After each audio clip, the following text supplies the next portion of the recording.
how an unknown fashion model turned into an iconic actress who defined a generation. This video is about the shocking life story of Jane Fonda. Did you know? She was forced to live with the guilt of her mother's suicide, and she faced the regrets of not being a good enough parent. Stay tuned to learn more about her intriguing life. Jane Seymour Fonda was born on December 21, 1937 in New York City. Her father, Henry Fonda, was an American actor, while her mother, Frances Fonda, was a Canadian socialite. They lived simply and things were fairly smooth until Frances, Jane's mother, was diagnosed with a mental disorder. She was admitted to the psychiatric hospital, and while they hoped for a recovery, Frances fell into a dark depression and committed suicide. Little Jane was heartbroken, and this, as she said, scarred her for life. Henry would remarry a few months after his wife's death, but his newfound love wasn't going to stay. They divorced a few years later after their marriage. As a child, Fonda aspired to be a model, so with her father's influence, she got signed with an agency and appeared on the cover of Vogue magazine 2 times before she quit modeling. Although Jane's father was a famed actor, she wanted to do nothing with acting until a meeting with Lee Strasberg changed her life. He told me I had talent, the actress shared. It was the first time that anyone except my father told me I was good. According to her, she went to bed thinking of acting and woke up thinking of acting. It was like a roof had come off my life. But for this, the actress had dropped out of Vassar and recently got back from a 6-month art study. 1960 came, and Jane had her stage debut in the romantic comedy film Told Story. 2 years later, Fonda appeared on the screen for the first time with the role in the 1962 Period of Adjustment and Walk on the Wild Side. Why are you doing this, Kitty? I like my work. The American actress did not fail to impress with her film debut, and it was not a surprise that she earned her first Golden Globe for her role in Walk on the Wild Side. But the following year was challenging. Jane was named the Worst Actress of the Year by Harvard Lampoon for the Chapman Report. That moment when you touched me. She persisted nevertheless, and her breakthrough role came 3 years later in 1965 with Cat Below, one of her top 10 films at the box office that year. By 1968, with Barbarella, Fonda had cemented her status as an industry sex symbol. The later years of her career smiled at her as she was greatly honored with different awards for her incredible acting skills. In 1978, Fonda was at the peak of her career when she made a personal decision to only feature in films that highlighted important issues, and she stuck to her words as she rejected a lot of movie offers that didn't appeal to her. And this would set her on the most challenging path in her career and also in life behind the scenes. Fonda, in her most recent HBO documentary titled Jane Fonda in 5 Acts, explained why she looked back at her childhood with such deep regrets and sadness. Her mother was bipolar, and according to her, she didn't find out until her death. Try to figure her out. I never really knew her.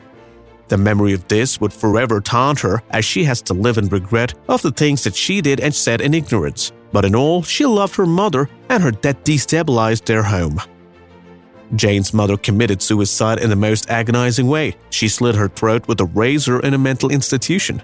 Henry, Jane's dad, would tell his children that his mother had died of a heart attack. Jane read the true story of her mother's death in a movie magazine, and from that moment, her life was never the same. The actress would dedicate her '05 memoir, My Life So Far, to her mother. She felt this heavy guilt in her heart, and in writing this memoir, I always thought I was, but I haven't ever been. No, I've had fun. Fonda intended to uncover real truths about her mother and her tragic demise. Jane was only able to sleep well at night after she had found enough evidence to prove that she was not in any way part of the reasons why her mother committed suicide. Talking about her parents and the way she treated them, the actress shared with people, "Not that I wasn't lovable, they had issues, and the minute you know that, you can feel tremendous empathy for them, and you can forgive." It was too late to say what could have been with her mom, so Fonda would do all she could to make the best of her relationship with her dad. They decided to work on a project together, so Jane brought the screen rights to the play, On Golden Pond. He had to get back to the coast. He had a mouth that needed looking at. The play had impressive ratings, but the highlights of the show was that the actress and her father became the first father-daughter duo to earn Oscar nominations. Her father died 5 months after she made peace with him. Jane was heartbroken, but she was glad that she got the chance to make things right. And when I said I want to be your friend and I touched his arm, that we'd not rehearsed that. You'd expect her troubles to end there, right? But they didn't. In fact, her love life was the other part of her life that made her most uncomfortable. In a 2017 interview with Entertainment Weekly, 80-year-old Jane Fonda was asked what she has learned about love in her many years of romantic relationships. "Nothing. I'm just not cut out for this," she answered. The following year, she told Extra that she gave up on love as she entered her 80s. "I'm not dating anymore, but I did until a couple of years ago," she confessed. "I've closed the shop down there." I had never seen that before. During her active years, the actress had numerous publicized romantic relationships with many men in and out of the industry. He doesn't want the coats. He's only 4'8". He'd have to sell them to a rich midget. In her autobiography, she shared that she lost her virginity at the age 18 to actor James Franciscus. This was her first real relationship. After this, she had a long date list before her first marriage. Square Park. Why not? Simple answer was 17 degrees. Jane met French film director Roger Vadim in 1963, and they married after 2 years of courtship. The couple shares a daughter, Vanessa Vadim, and just before the mid-1972, rumors of their separation began to circulate, but Fonda was always quick to deny it. When she finally addressed the public, she confirmed that they were no longer together, but she argued that their separation was not legal. So, it was quite shocking that just 3 days after the official divorce that she didn't want, Fonda married activist Tom Hayden. She was already 3 months pregnant when they tied the knot. Jane gave birth to her son, Troy O'Donovan, on July 7, 1973. And while she was with Hayden, they would also adopt an African-American teenager, Mary Luana Williams. Unfortunately, their marriage was not going to last. They separated and their divorce was finalized on June 10, 1990. Jane started a romantic relationship with CNN founder Ted Turner. They tied the knot in 1991 and were married for over 9 years. This was their last marriage. Fonda's next and final shot at love was with record producer Richard Perry, and this ended in 2017. And for her many relationships, Fonda had confessed that it was the desire to get validation from men that spurs her most of the time into them. Her mother's death took away a lot of things, and one of those things, she said, was a female role model. And maybe that's also what caused her battle with low self-esteem and addictions. We grew fond of Jane on our screens, but behind the scenes, the actress was a totally different person battling low self-esteem and addictions. What kind of party did you have in mind? The fact that I'm not an addict and I'm 80 and working, it's just a miracle to me, the actress said. Growing up without her mother, Jane built core values from what her father told her, and Henry would always tell her that a lady should be perfect in every way. It took me a long time to realize that we were not meant to be perfect but whole, Jane told Oprah Winfrey. According to her, she spent a huge part of her life living as a double image, as she was so ashamed of who she really was. Hop in, honey. Fonda didn't get through this until she was in her mid-40s, and after that, she fought another threat that made this look like a joke. Fonda would always say that she never believed that she was going to live this long and considered many unbelievable scenarios that the actress survived. It really is a miracle that she is still here. Jane had multiple cancer attacks. The first was sometime in the late 2000s, while she was diagnosed with breast cancer and osteoporosis, but she underwent a lipectomy and made a smooth recovery the following year. In your mouth. By April 2019, she would have another cancerous growth removed from her upper lip. Her next cancer attack was in September 2022. She was diagnosed with non-Hodgkin lymphoma blood cancer. But with the help of chemo, the actress announced that the cancer had gone into remission, so she would be stopping her chemotherapy procedures. She blames her rebellious teenager lifestyle for her many cancer attacks.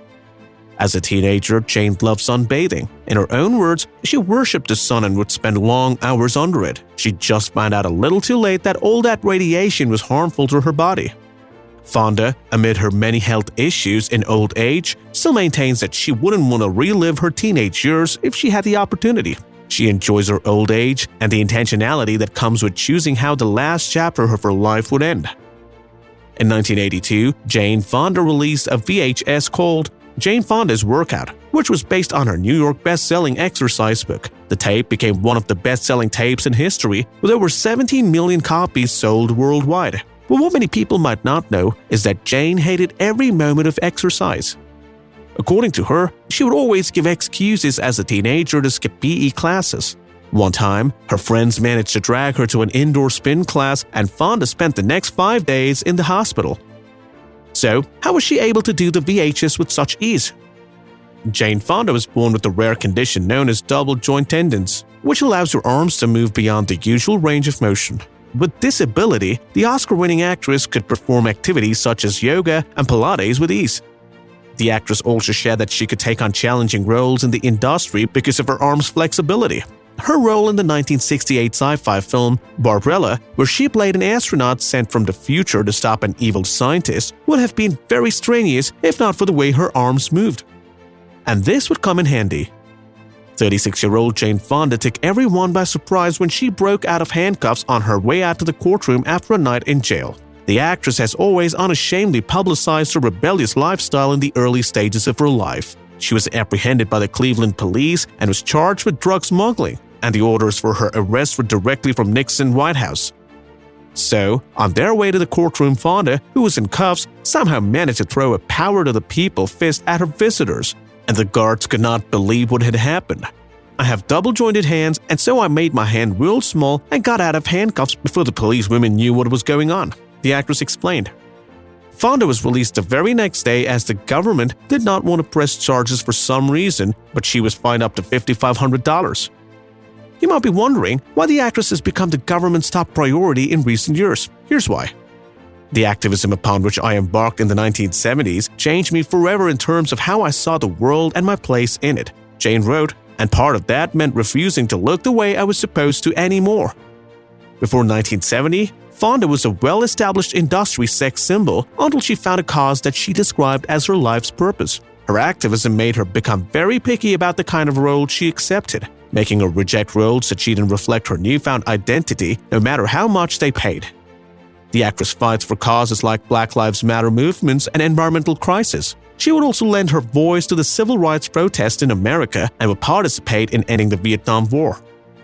The Academy Award-winning actress left Vadim for the US and joined the Black Panther Party and many other establishments that fought against the police brutality against African Americans. She provided shelter, held fundraisers in her home, and donated a lot of money to all she believed in. Fonda became very audacious, challenging bad government policies, and at some point, many saw her as a threat and most detractors tagged her as an unpatriotic militant. But the actress couldn't care less. One of the highlights of her activism was in 1972 when she toured North Vietnam for 2 weeks speaking against American military policies and witnessing firsthand the war she had so much protested against.